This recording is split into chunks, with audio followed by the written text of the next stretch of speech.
Hey everybody, Dr. Paula Ruffin. I am back with my good friend, Dr. Rick Downs, who is a dentist and a sleep expert. And I'm so excited because we did an episode about 2 weeks ago, and we talked about just sleep and a big overview of if you are not sleeping well, it affects everything in your life, all the way down to chronic diseases. So if we can get you sleeping well, we can get you living well. And our basic premise is to be able to help chiropractors and dentists through these interviews learn how to work together, because this is really these are two disciplines that if we can come together and work for the sake of each and every client that walks into our practices, we have the ability to really impact some lives on a scale much greater than any of us could ever imagine. So with that in mind, I want you to please give a warm welcome to my good friend, Dr. Rick Downs. Hey, Doc, Thank you. how's it going? Well, good. It's nice to talk to you again after a couple of weeks. As always. First meeting. I know there was a lot of things that we covered, and there's so much more to this field than we even barely touched upon. You kind of prepared me for what you're going to ask on this particular session. You talked about how sleep affects sexual health, and so I went ahead and I looked up some information that might pertain to chiropractic professions as well as dentists. And I found this little quote here that I think is pretty important, that I think relates well to chiropractors. And I'm going to just read it. The parasympathetic branches extend from the sacral plexus of the spinal nerves into the arteries supplying the erectile tissue. Upon stimulation, these nerve branches release acetylcholine, which in turn causes a release of nitric oxide from the endothelial cells in the trabecular arteries that eventually cause tumescence. So what they're saying there is that the sacral nerves and the spinal nerves that are very important here that you tend to treat. Is that right? Yeah, absolutely. And a lot of upper cervical doctors especially treat this area of the spinal column. So yeah, that sacral plexus is critical to all the reproductive organs in the body. Yes. And especially when people have, I think this starts actually really young. When chiropractors, we get a lot of young kids who have issues with bedwetting. And it's between the upper cervical and the sacral plexus. And so when we start to correct those things, so it's no surprise that it would still be a similar part of the spine and the nerve plexus once people get older and they start having sexual dysfunction, erectile dysfunction. Right, exactly. And so as I read this, I know that bedwetting for children is one of the signs that we use to determine whether a child is suffering from obstructive sleep apnea. And what I mean That's interesting. yes, Yeah, I want you to unpack that a little bit. yeah, This is a big topic for chiropractors. It is important. What happens is when you have suffocating episodes while sleeping, hypoxia, which is formally called, it actually suppresses a hormone called vasopressin, which keeps you from bedwetting. Okay, that suppression of that hormone is important. So this is a very good sign that a child possibly needs a sleep study done in order to see if they're suffering from sleeping episodes and suffocation. This all cycles together. The brainstem that you're working on and and its effects on the sexual organs can be a part of that problem as well. So we're going to unpack that a little bit as we talk here, because I did have a lot of information on that, but I went ahead and did a little research on a little bit more on how it would affect the chiropractic profession that we appreciate that. You're welcome. Yeah, I appreciate that, because I think again bringing all of that together is going to be critical to being able to be more aware of what we need to be looking for from just from a sleep perspective and a chiropractic perspective. What are we missing?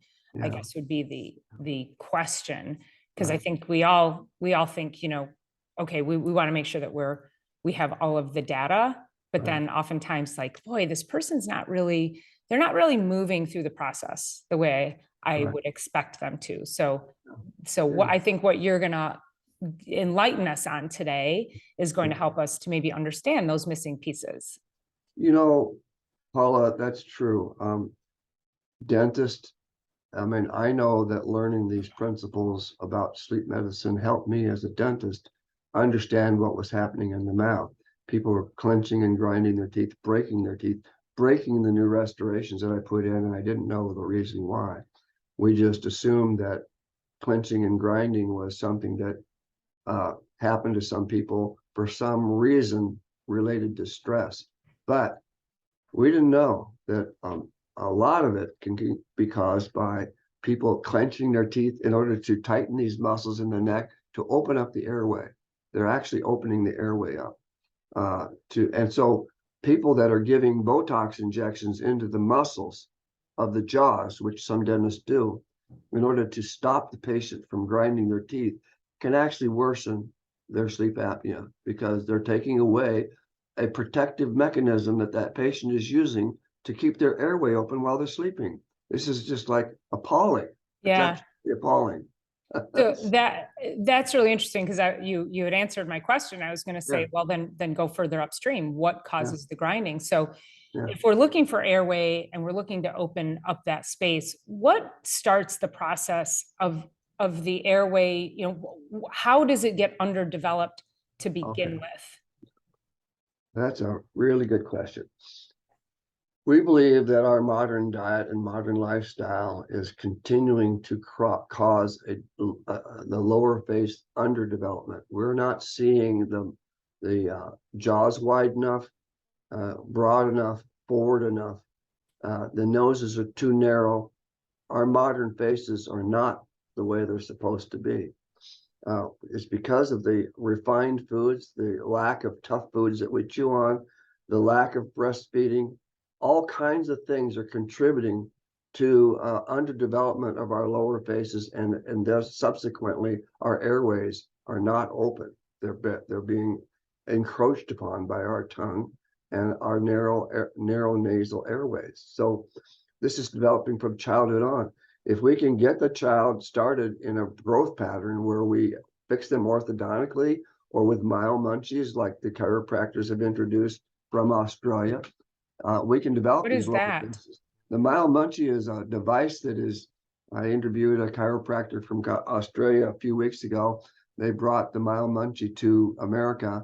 It's a small device that a child chews on about 20 to 30 minutes a day, and it helps develop the jaws widening and brings in more teeth straight and also opens airways so that we might get a permanent curing of these patients from having ever to treat adult obstructive sleep apnea. How young do they start with that? This sounds like somebody we need to have on the show, first of all. Oh, But no, yeah. it could be at as early as age 2 or 3. They Okay. can chew. As soon as they get in all the complement of their teeth, which is usually by about 24 months, most people start on a myomunchie or a myo brace at about that age, 2 to 3 years old. Okay. That's And a child, fascinating. yeah, and childs just chew on it like they would while they're watching TV or reading or whatever they might be doing, and it'll help develop the jaws that way. We also Is there want potential to prevent orthodontics from having to happen? yes, it can happen. We can prevent orthodontics in some children. That's really important. What happens is that our faces are not developing to their full genetic potential. Mm. So we have all these epigenetic forces taking place, restricting what our jaws really want to be, where they want to be. Mm-hmm. Okay? And our And noses. can you just, I just want you to explain epigenetics because I know there's still a large part of the audience that doesn't necessarily understand the difference between genetics and epigenetics. So would you just give a quick, just a brief background on that? I have a tendency to be too detailed. That's but, okay. yeah. This is why I'm here. We're yin and yang. All right. So look at epigenetics is outside of genetics.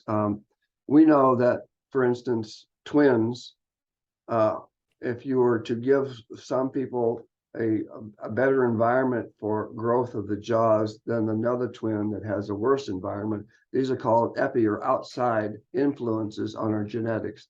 And the thing is, though, recently, I don't want to get into the weeds here, but sometimes epigenetic traits can be inherited as well. And and how that happens, I don't know. It's some sort of genetic control mechanism, but let's just stick to the idea that epigenetic is outside of genetics, influencing our genetic potential, environmental factors that influence our growth and happiness and well-being. Okay. Yeah. So, Right. and I'll just expand upon that real quick, is that that's where, and yeah, without getting to, like, we could do a whole podcast on epigenetics, but that is the influence of your environment and how it affects you. And I always say it's like a switchboard. So you have the opportunity to turn on switches and turn off switches. And are you turning on the healthy ones or the bad ones? And this is a big reason, now with obesity being at almost 80%, is that they are now saying it's genetic, but we didn't have obesity 50 years ago. And so to answer your question or statement is that, yes, we actually have seen this in studies with mice where it based on the epigenetics, you can change it genetically for 3 generations. That's exactly right. And yeah, and so we have an opportunity. So that's why it's so important that we get this information out, because now we also have the opportunity to unravel it. But it can take generations. So yeah, that's right. Yeah.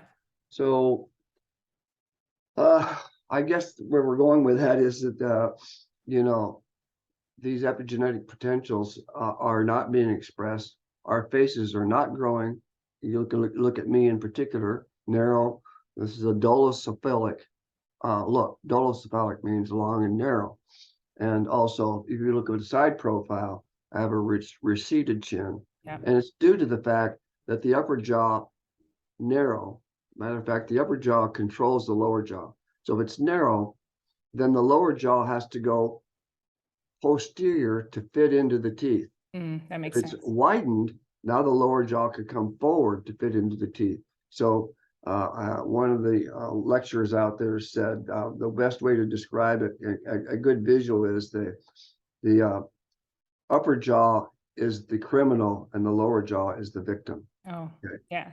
All right. And is it possible in adults, we may have talked about this on the last podcast, but like I said, we talked about so much, but is it possible in adults, and I know you have some really powerful devices that help people with apnea and snoring and breathing and all of that, but can we change the facial structure? Can we change the mouth, the palate, the jaw structure in adults without orthodontics? Are there ways to do it? Exercises like you're talking about with this munchy thing for the kids? I forgot what it's called, but are there things like that that actually will help not just be like a crutch to or treating the symptom, but can we ultimately treat the cause in an adult?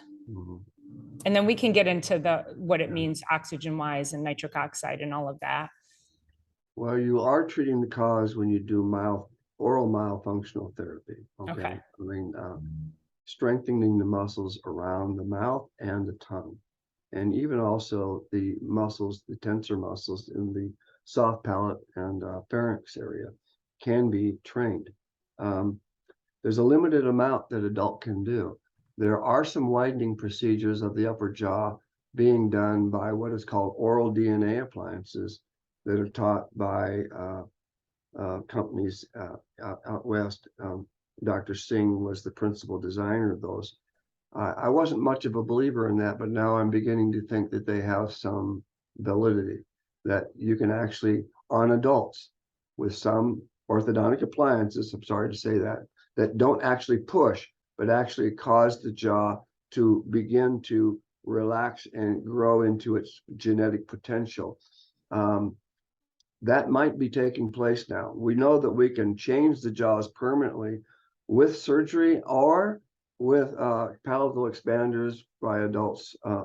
Some of them are done with little devices that are put into the upper jaw with mini implants that expand and open the suture in the middle of the jaw. And then bone forms in there and you have a permanent widening of the jaw. But there's not a lot of things that you can do to gain back what you lost as a child. Not a lot. More and more we're being able to do that, but it would be nice to do it with the children. Tongue tethers need to be released. Tongue tethers right away. And I think that's a future episode. That's Is a we very, need to very, just very talk important. about Yeah, the tongue tethers and Yeah. cheek and lip and all of that. I'd probably bring on the line with me when we do that, somebody that's more expert at it, like Shirley Gutkowski, who is an oral myofunctional therapist on my she is one of the curriculum of the Sleep Balance Academy. She's one of the authors. I think you mentioned her last time too. Yeah, she's really good at that. So I want to ask you a question about mouth breathing in young people, and then we can evolve this. So, and the reason that I asked you about mouth breathing is because my daughter and I went to yoga on Sunday morning, and she's always been a mouth breather, and she was struggling in yoga because yoga is just straight nasal breathing, and she was feeling, like she couldn't quite get enough air.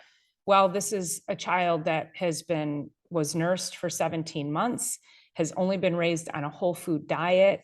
She's, eats fresh fruits and vegetables, very healthy. So for me, I'm like, oh my God, I did. And one of the biggest things too with palate was, I knew that nursing was going to be a critical component for really shaping the face and the palate. And she's since had braces now twice and doesn't wear her retainer properly, and the bottom teeth are shifting again. So, and she's still a mouth breather, and she wants to learn to become a nose breather. So she's 18. So how do we take these kids now? Not every kid on the planet is going to have been raised like mine, and my kid's still a mouth breather and having, mild snoring. And I don't necessarily know that she has apnea, but we could certainly do a sleep study on her. So what do we do in those cases? And then of course,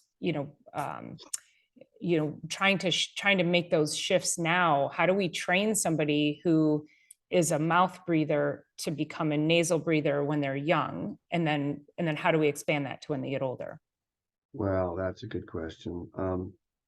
You can do all the things as well as you can as a parent, but we still live in a modern society with air pollution that is pretty bad.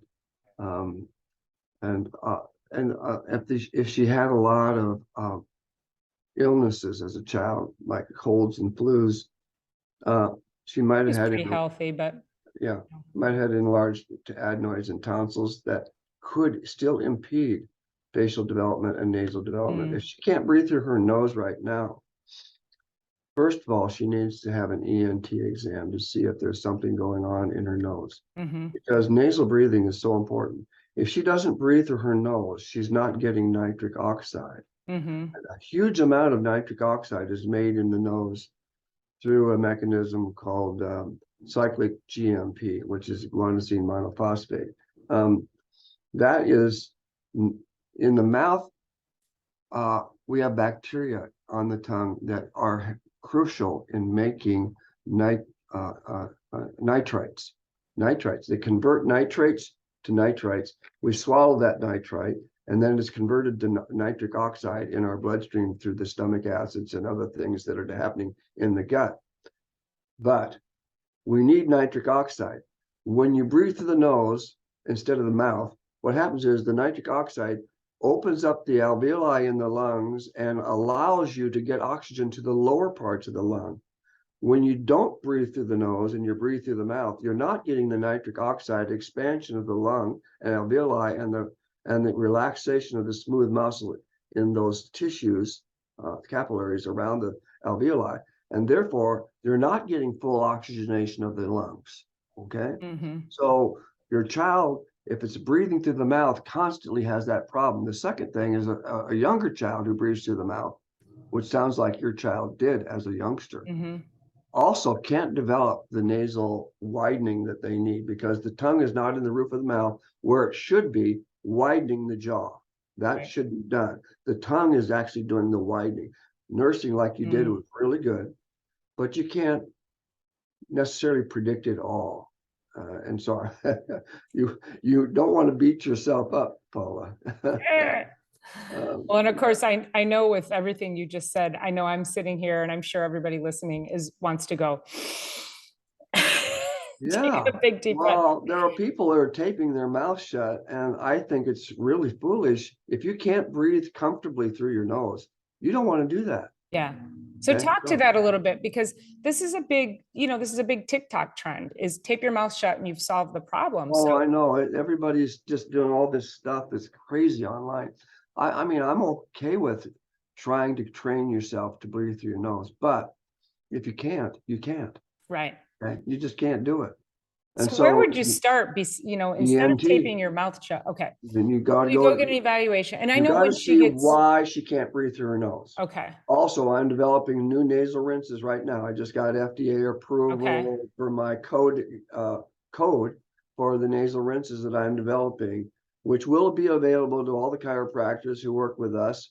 And you will be able to resell these through your office. Nothing's been done like this before in the world. Love and it. our products will shrink the nasal turbinates so that you can get more air through the nose. That'll shrink that.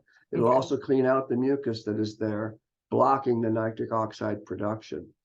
So that's important to know. And there are people out there saying that the bacteria in the nose is needed for making nitric oxide. These people are misinformed. They're confusing the nasal nasal production of nitric oxide with mouth production of nitric oxide, and they're not the same at all.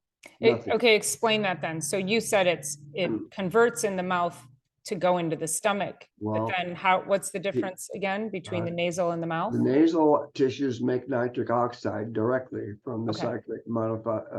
cyclic guanine monophosphate, and they make it from what's called an inducible nitric oxide synthase, okay, which is an enzyme. And is that just through Through the interaction with epithelium. oxygen? Yeah, as you breathe in. Also, humming will release more nitric oxide in your nose. Just humming. And certain megahertz too, Okay. certain hertz level. That's interesting. So, I think it's 130 hertz. But and How, then you how do wonder, we get to that? What do we have to do? Just well, play some that of those meditators teach you to hum, don't they?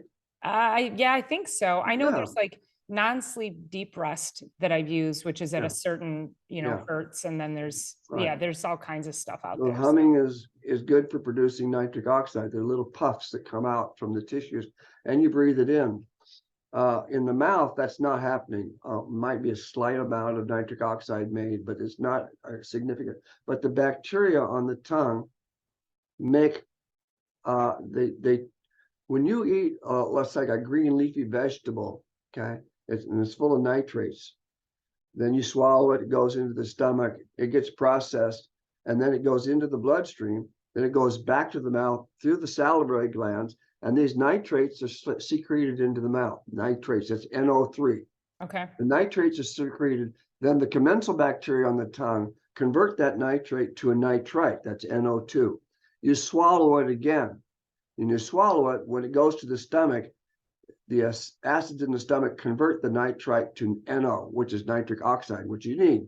But the nitrate itself is also beneficial to your body because the nitrite is actually going to dilate blood vessels and help you with perfusion and relaxation of the smooth muscles. Just like nitric oxide will do, it has a longer lasting activity and it has a little different activity. But nitrites and nitric oxide are important productions. We get about 8% of our nitric oxide from our mouth bacteria, 8%.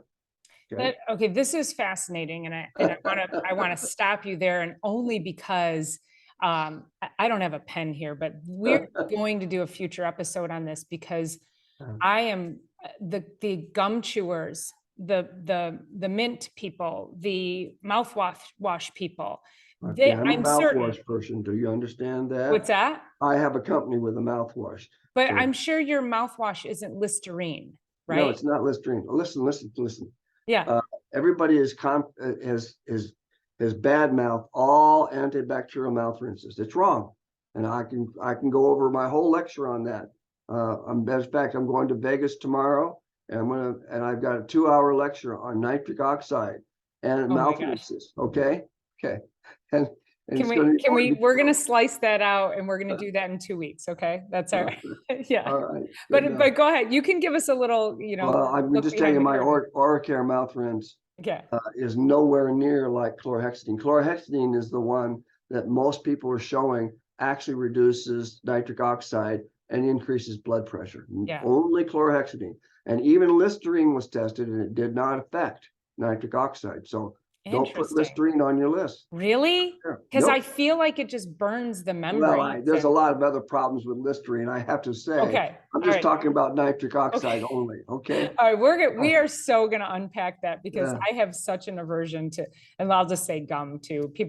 Yeah. People will come in chewing gum and I make them spit it out, and then they'll come Yeah. in again. They're like, "That was a fresh piece." I'm like, "Yeah, spit it out." There's so much toxic. Well, if it's a garbage. xylitol gum, Paula, that's a pretty good deal. That's yeah, but and I will tell them, yeah, xylitol only. Yeah, But that's these are right. people coming in chewing, All right, garbage. perfect. So I need to keep actually like some spry or glee gum with There the you go. xylitol, Spry. I like need to that. start selling that here and get them off You of should. That's the other good. stuff. So, That but would anyway, actually okay, we help. digress. So we'll go back to our mouth breathing. I know this is it's like, we could go on for hours. So when we're talking about mouth breathing, and if this isn't corrected at a young age, so at a young age, we see a lot of chronic issues, ADD, ADHD, behavioral issues, allergy, asthma, digestive issues, and of course, obviously the sleep issues on that. So ideally we want to correct this when kids are younger. So getting that message out. But as we get older and we're seeing that, we've got so many chronic illnesses that people just haven't paid attention to. So I think the lesson here is that we're taking this journey through life thinking that, oh, I'm just a mouth breather. A lot of people will think that that's just how they are. So now take us, we've gone through, we're going to help these kids. And again, these are deeper dive conversations, I think, unless you have some kind of idea, like where do we start with the kids, and then take us through the journey of life to when we become adults and how that affects us when we get older. Or is that too big? Is that too big of a question? Well, let's just break it down a little bit. ADHD, 50% of children diagnosed with that don't have it and have actually a sleep apnea problem. They do, right? You said they do? Yeah. So anybody diagnosed with ADHD, in my opinion, should be tested for a sleep disorder. Okay. You said 50%. 50%. Okay. The Cleveland study I read on that, and that's the statistic that the Cleveland Clinic gave. Mm-hmm. Do we know what comes first, the chicken or the egg, the ADD or the sleep, or does it matter? We just need to fix the sleep. In those cases that I'm talking about, it's the sleep that's causing the bad behavior. For adults, sleep suffocation produces sleepiness, drowsiness most of the time, not everyone. For children, sleepiness is not the issue. They become hyperactive, sleep deprivation. They become they look like a classic ADD. Okay. Which means we're stressing adrenal glands, which means. Yes, exactly. Right. The kids have an opposite reaction to sleep deprivation than most adults do. And so they have bad behavior in school, aggressiveness. They don't learn well. It actually can suppress IQ. So let's figure this out. I mean, if I was a parent and somebody said to me, your child has ADD, I would at least rule out a sleep disorder, wouldn't you? Sure. Why not? Yeah, it's the easiest place to start, right? Because I think the first place that the schools want to start is put them on, medication. That's correct. Exactly. That's exactly what they do. And I'm not saying that's not all. I mean, for classic ADD or ADHD, that's probably got to be done. Maybe. I don't know. Maybe. I don't know what the other solutions are. I don't know. And sometimes I say when somebody's in crisis and doesn't know what else to do and doesn't have all the information, they may choose that route. And then it's our responsibility to give them a whole lot of other tools that they could utilize that maybe their child doesn't have to be on medication. Of course, that's where my TED Talk got me flagged for medical misinformation and saying that my mother healed my brother through food and proper diet and exercise. and decided not to put him on medication. So I don't know how that's medical misinformation, but Oh, it's okay. like, yeah. So Um, anyway. Well, look at, we know too that lack of sleep does lead to depression, Mhm. and depression can lead to all kinds of medical issues like ED, for one, Mhm. um, and And what's the statistic psychological. on ED is alarming. Isn't it like 40% under 91%, a 40? German study, 91% of the people that they studied with ED had obstructive sleep apnea. Okay. 90, more than 90, Yeah. 91%, 91.3 actually. Okay. So that's, so look at, somebody comes to your clinic and they say they suffer from ED, which most people are afraid to ask, Mm-hmm. but it ought to be on your forms. Mm-hmm. Um, then they should be tested for obstructive sleep apnea. Why not? What an easy screening tool, right? Yes, it is. It's Mm-hmm. important. Yeah. And people with obstructive sleep apnea, they have an increased formation of norepinephrine, and the sympathetic mode is activated. And you know, as chiropractors, you want to keep people in the parasympathetic mode. I agree with you totally. Parasympathetic mode is how you sleep. This is how, and if it's not depression, and this is all, they're all intertwined. So it's like, Right. what came first on that one is the chicken and the egg is very difficult, because depression can lead to lack of sleep, sleep fragmentation, and then ED. Okay, but What defines sleep fragmentation? sleep fragmentation is when you wake up multiple times per night, frequently, and Okay. you're coming in and out of the deep stages of sleep abnormally. Mm-hmm. Ordinarily, you want to go do about 4 to 6 sessions per night of the circadian, it's called not circadian rhythm, but a different kind of rhythm, where you're actually going into through the 4 stages of sleep 4 to 5 times per night. You go through all 4 stages 4 to 5 times per night, and each of those times, men will experience penile tumescence, and women will experience clitoral tumescence, and that is normal. Okay, and the penile tumescence will last. That's erection for the people that don't know what tumescence is. That'll Thanks for happen. breaking it down. Yeah, that'll happen 3 to 6 times per night. It's normal. When it does not happen, then you can assume that the patient has a traumatic injury or some other physical reason for not being able to have an erection. Whereas if it does happen normally and they're unable to have actual normal sexual relations during the day, in other words, they have erectile dysfunction during the day, then you can assume it's a psychological cause for their ED. Okay, so we've kind of run our way from children away back into adults here, but I think we were going to talk about ED, so Yeah, we definitely I need to hit that because brought that it's around. Okay, so sexual dysfunction is a yeah, but huge, the huge topic. parasympathetic mode of sleep is absolutely essential for good sexual and sleep health. Mm-hmm. Those are needed, because there's an increase when you go into the sympathetic mode during obstructive sleep apnea, then you're increasing the formation of NADPH. All kinds of cortisol is released into the stream. And what And is NADPH? that's nicotine. That's nicotinamide adenine dinucleotide phosphate. I believe that's how Okay. it goes. Okay. Nicotinamide. And what does that do? It's part of the Krebs cycle, which is makes energy from the mitochondria in your system, in all your cells. It is important physiologic function for many things, and we need these functioning in proper proportions for everything.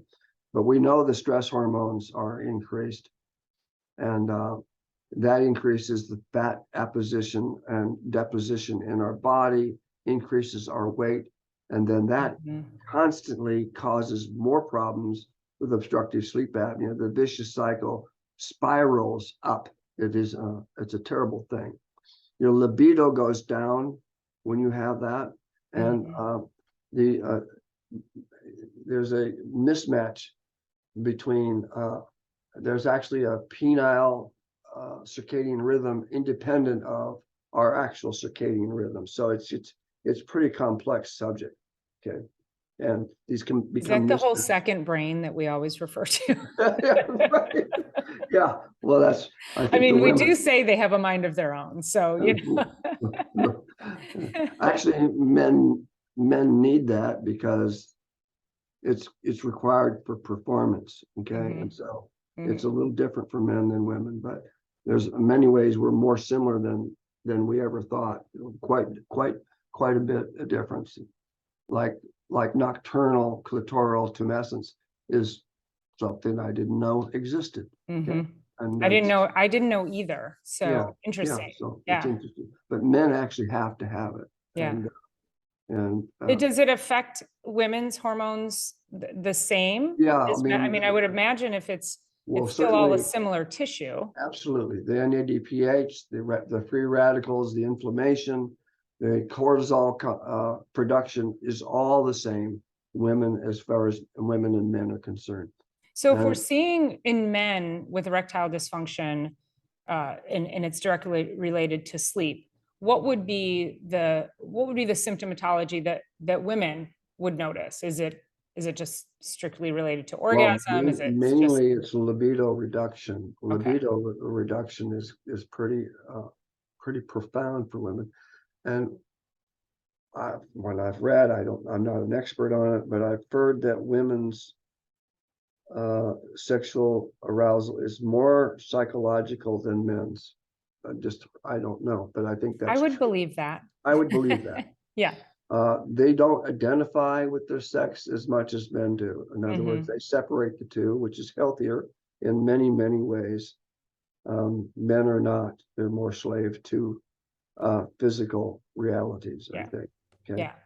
I think that makes a lot of sense, that women, we need far more emotional connection, where men are very visual and, you know. Exactly. There's a physiological link. And like I said, I'm not a sex health expert. There's no way. I just know what I'm talking about when it comes to the effects of sleep deprivation on these particular things. And I'm still way behind medical experts who know even more than I do. Okay? Well, and I think too that, you know, again, these are the conversations that we know enough about what we know to be able to give the broad spectrum of information. And then, you know, we need to bring in some people who can take us on a deeper dive, right? Because I'm fascinated by it. Sexual health is something that really does fascinate me, because it affects so many other things. Yes, it does. So asking, and I usually ask, I have it on my form, libido, but for men, I will specifically ask, is everything functioning okay in the basement? You know, and you know, I guess I could come straight out and say, do you have normal erections? But you know, I think when I'm able to, you know, here I am, a woman asking that question. So I try to say it in a way that makes them comfortable to want to talk to me. And so I've helped a lot of men with erectile dysfunction between chiropractic, and then a lot of it is toxic load and, you know, nutrition, things like that. So besides that, and asking, you know, questions about libido, and then I always ask, do you have trouble falling asleep? Do you have trouble staying asleep? And then I'll just say, okay, if you have trouble falling asleep, is it due to mind chatter? Is it, you know, like what's that? Besides those things, what other things could we be asking people to understand what their sleep cycle is, that how it's actually affecting sexual health? Oh, that's good. Okay. Well, some forms, I've developed some forms for that, that you can check off. But you would ask them, first of all, what is the Epworth Sleepiness Scale? The Epworth Sleepiness Scale is a standard scale that we use to see how sleepy an adult is. It's not a very It's not a hard and fast rule, because some people, like I said, won't be sleepy at all and they have severe sleep apnea. Other people will have mild sleep apnea and be extremely fatigued. And women in particular, along with young people, suffer from a malady called upper airway resistance syndrome, where you will not see much as far as the score on a sleep scale that is very indicative of a problem, but they have an issue with sleep fragmentation and they're not getting into the deep stages of sleep. And it can be detrimental to their health. Okay, upper airway resistance syndrome, you might want to look that up and get a better idea of what it is.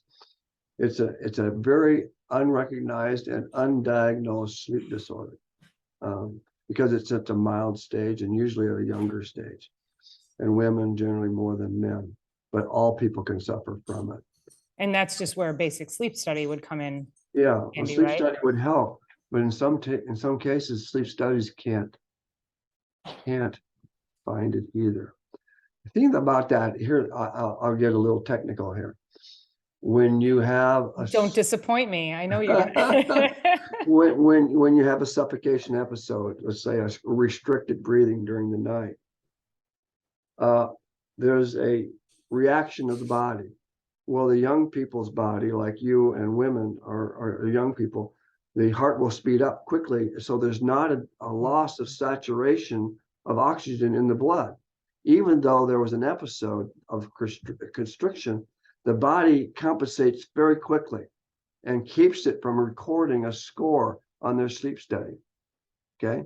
Okay. But as you get older, that score becomes more obvious because the body doesn't respond as quickly. The heart doesn't catch up, and the desaturation in oxygen in the blood goes low, and you actually get a recording on your pulse oximeter and on your sleep test. So that's why sometimes it's unrecognized and undiscovered. It is, you need a good sleep expert to find that stuff. And I, as a dentist, cannot make a diagnosis, nor can a chiropractor. The law requires us to always rely upon an MD, especially a sleep specialist in that category, because many MDs don't realize it either.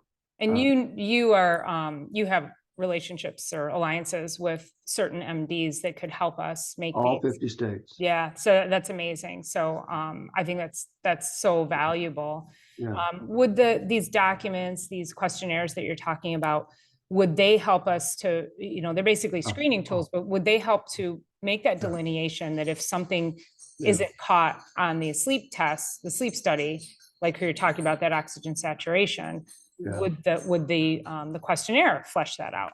Would you like to see the questionnaire? I would.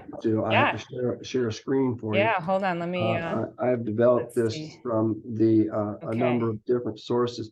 Now, I don't have this queued up, but I can find it pretty quickly here. Okay. You'll see. Let's go into my document. He has tabs like me. Yeah, I have actually groups of tabs in there. Yeah, groups. I know. Don't judge. I'm just going to say it's brilliant minds. That's all. That's right. All right. So let's go here. I'm going to get out of the bylaws here that I'm working on, and I'm going to go to a form that's called, here it is, right here.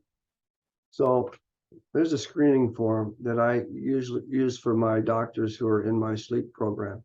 You can see they do this, but how many times per night do they snore? And you get a score here. Would you perhaps have a spouse help them fill this out? Because absolutely, maybe they don't know? Because some people don't know they snore. Yeah. But their spouse. That's a very good question, Dr. Ruffin. Very much. Has it ever been reported to you that you stop breathing while sleeping? And you see, if you frequently, you get a 5 and then a 3. So these are scores that I would ask people, and they can fill it out in your office. If your collar size for a male is over 16 or over 15 for a female, then you get a score here. Okay. Okay. Do you fall asleep during the day when you're busy, or no? Yes or no? And then the scores. Driving and stopped at a stoplight. So you get all these and then you add them up, and then there's a category here that recommends whether you get a sleep study or not. And then at the bottom of this form, you'll see the Epworth Sleepiness Scale. And you can see we have this is a rating of sleepiness during certain times of the day. You can see there are 8 of them here. And whether are you likely to get doze off while you're sitting and reading, and then you score it. And you want to see that score be a less than 11. Okay. But even if it's 5, sometimes we recommend sleep studies. So this is just a tool, and these 2 different gradings, the Epworth score, and this is called a modified stop bang score, will help you determine whether that patient needs to go further, do further research in needing a sleep study. Okay. Yeah, this is great because oftentimes too, and we know from dealing with patients for, for as long as you and I have both been into practice, is that people will really downplay what they have going on. And then you put something like this in front of them and make them fill it out. And then suddenly that they go, geez, I'm a mess. I didn't even realize it, but they've learned to live with it for so long. And this then helps. I think that this is fantastic. So this would be a tool that the doctors in your program would be utilizing for clients to help get them to a sleep study, correct? We have one that's a fillable PDF also that you can actually send to them online, and they can fill it out, the PDF online. So that is also available. We have another form here for ordering the actual specific sleep study. And then we have the medical billing codes forms here, which helps us, fill out insurance forms for different diagnoses of sleep and TM joint and things of this nature, and Z codes. This is great. We have lots of these in our program. Well, I think you've just unveiled 6 different episodes, because I think also a future episode, we should just talk about your sleep balance program, and then we can go through the documentation and what it looks like to go through the program. I think that would be really beneficial for people to understand as we start to unveil more education about working with chiropractors and dentists, that there are definitely some very simple ways you have got the whole thing figured out for everybody, so it makes it so simple to implement, right? Yeah, and here's the one for children. We have a little checkoff list here, and you can see mouth breathing while sleeping or during the day, hyperactive, interrupted snoring, allergic symptoms, excessive sweating while they're sleeping. They talk while they're sleeping, sleepwalking. They fall asleep while watching TV, wakes up at night, would have nightmares and night terrors. Yeah. These are all important questions that you can ask to find out where the children are suffering. And also some of their speech issues are listed here. That's and then great. Down below, we have dental questions, the cross bites that dentists look for. And then the cephalometric exam, which is a special x-ray of the side of the head, which we usually take during orthodontic examinations. Yeah. Okay? No, that's great. I love how in-depth that is. And, Yeah. I also feel like these are forms that people could, and you can correct me if I'm wrong, but, as a screening form, putting it on somebody's website, chiropractor or dentist, and having it almost be just as a way for somebody to go in, take the test themselves, and see where their score is, to understand if they need to contact you to work with you. Let me show you this, because that just brings up another thing that I want to show you. Uh-oh, I did it, didn't I? So if we go to this special website called Online Home Sleep Study, which is the Dr. Sleep Show, Okay. they can actually take this quiz right Oh, here. there it is. Yes, that's exactly what I was referring to. Perfect. And they take the quiz, and then I get a notice. You can actually get the PDF form by clicking on Sleepy Joe and actually get that fillable PDF. It doesn't cost you anything, but I get to capture your email and stuff here. So and just so as the listeners, this link was in the last show that we did.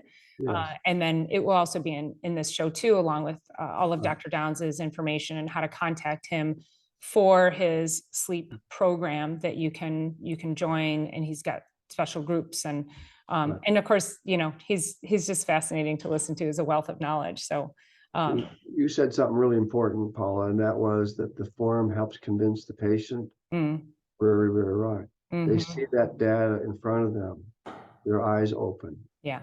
That's a really, really important thing. Thank you. Yeah, yeah, for sure. And I love, you know, I guess it's the enlightenment of the client, right? They, again, they want to downplay everything because they're so used to living Yeah, with these issues. And we know, we can see it, but and that's why I run labs on my patients, because I need to just show them the lab work and say, look, right.